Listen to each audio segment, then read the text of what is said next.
पंजाब के मैदानी इलाके आज भी धुंध की लपेट में। मोटरवेज मुख्तलिफ मकामात से बंद। बालाई इलाकों में सर्दी उरूज पर। स्कर्दू में पारा -14 डिग्री तक गिर गया। लिया में 13 और अस्तौर में -11 डिग्री रिकॉर्ड किया गया।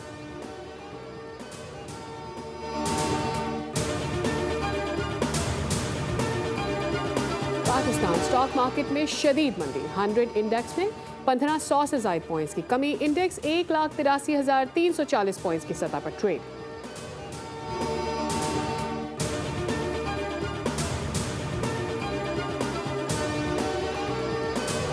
ईरान के खिलाफ ताकतवर ऑप्शंस पर गौर कर रहे हैं। ईरान के खिलाफ ऑप्शंस में फौजी कार्रवाई भी शामिल है। ईरान हमारी रेड लाइन को अबूर कर रहा है। अमरीकी सदर डोनाल्ड ट्रंप ने कहा है कि ग्रीनलैंड को डील कर लेनी चाहिए। ग्रीनलैंड को हासिल करने की बात कर रहे हैं।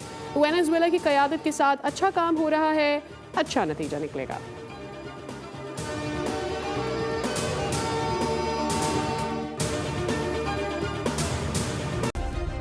सब्सक्राइब करें और बेल दबाएं ताकि कोई खबर रह न जाए।